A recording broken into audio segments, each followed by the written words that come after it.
Anthony, and I'd also like to give my warm welcome to everyone who is joining us for this evening. I'd like to begin the talk. Oh, sorry, apologies, I'm just having some issues with my slides. There we go. With giving you a little overview about what I hope to achieve by the end of the evening, which is really to provide the veterinary professional with some help with the advice and guidance you may want to consider for your clients. Talk to you a little bit about what resources are available for tackling complex diseases and what testing is available. Explain a little the inheritance of complex diseases and actually why it can be such a challenge to sort of reduce the risk and eliminate in a population. What to advise your clients when there is a test, and also very importantly when there isn't a test available, and how you might want to get involved with sort of further research or further work in complex disease issues.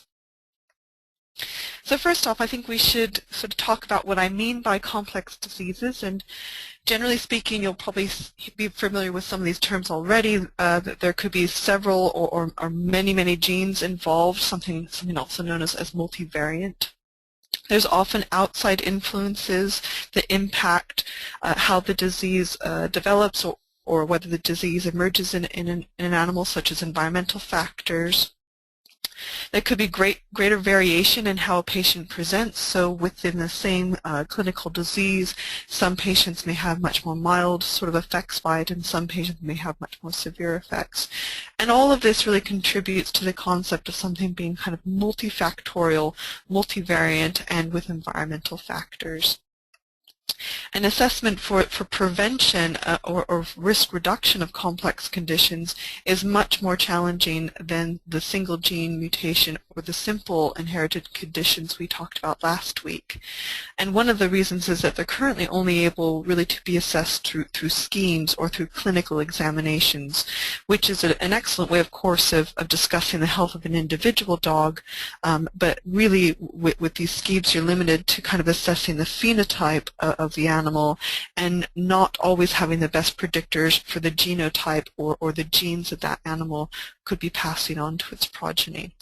So individual scores are the best option up until very recently, and they're still a vital part of assessing a complex condition, but it's much harder to predict risk than perhaps a DNA test for a simple gene mutation. So as last week, one of the areas you could start if you're new to kind of understanding complex conditions, and if you're not completely confident about what disease tests you'd recommend to your clients before they undertake a breeding program with their animals, I would recommend that you start at the Kennel Club website, where we have something called the Breed Health Information Center, which I hope you can see my arrow underlining. We also have a new Vets and Researchers section, which is really dedicated to providing very specific to your area's work, so that it's resources specifically for vets and researchers, and also information on tools for your clients. The Breed Information Center has primarily been designed for the general public to find accessible and easy to use. Those could be breeders, those could be puppy seekers, those could be people who kind of work with dogs, perhaps not in a veterinary capacity, but in another way.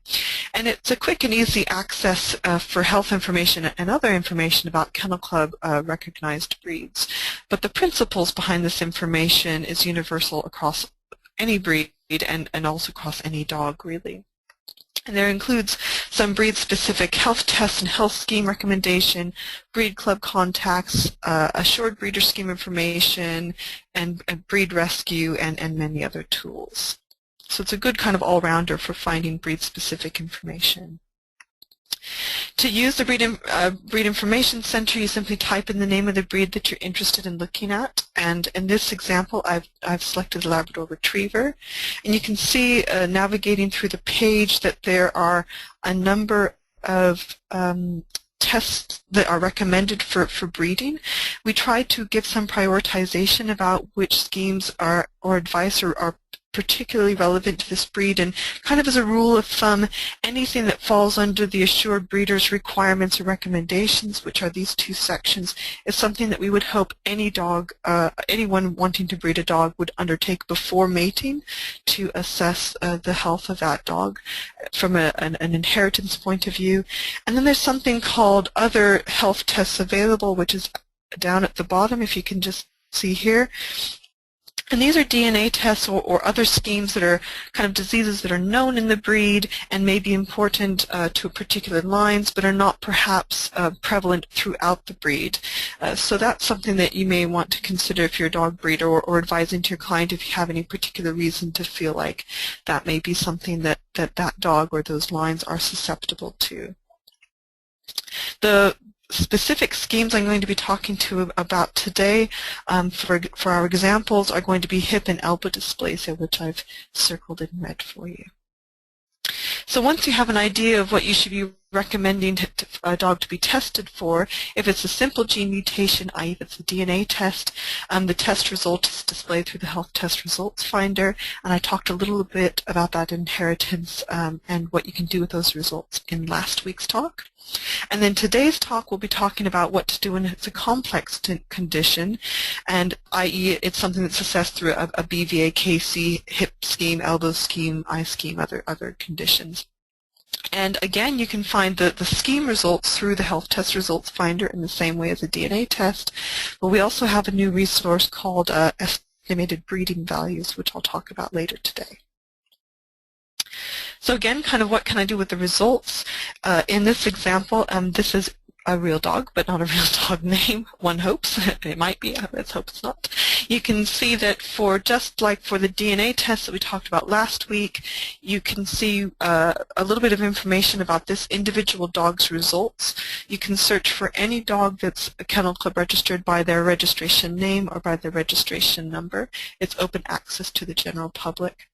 And so you can just see here for this particular dog, it's been assessed under the elbow scheme, and has a very good result of 0.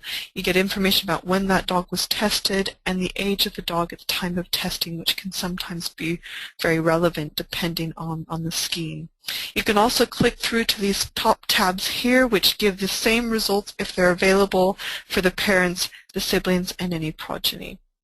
So it's a way of kind of looking around the family of the dog as well as the individual dog's results.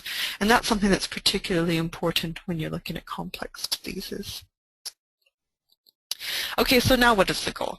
So if we're not able to have the same yes or no kind of easy peasy, easy to tackle sort of results that you get from a DNA test, what is the goal when you're looking at trying to tackle complex diseases, when we have a little bit more of we have the phenotypic information, we know what the individual dog looks like, but we're not entirely comfortable or confident with how you can be very precise.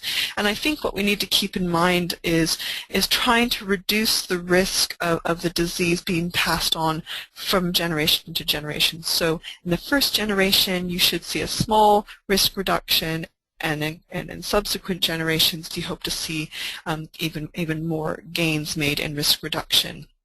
And one of the resources, or one of the ways that you can do this, is by using the best scored dogs, those with the lowest risk scores. But as we're going to find out throughout this lecture, sometimes the lowest phenotypic score, individual dog score, isn't necessarily the lowest genetic risk. And that's something that's quite useful to try to get your mind around. What an individual dog looks like isn't necessarily going to determine what the progeny or the future kind of puppies within those subsequent generations are going to yield. I think it's also important to improve health and welfare. Complex diseases are the ones that you're most likely to see in practice. These are the heart diseases, these are the epilepsy, these are other, multifactorial diseases, and these are the ones that people are really worried about, and these are the ones that you're most likely to see in any dog, whether it's a pedigree dog or not.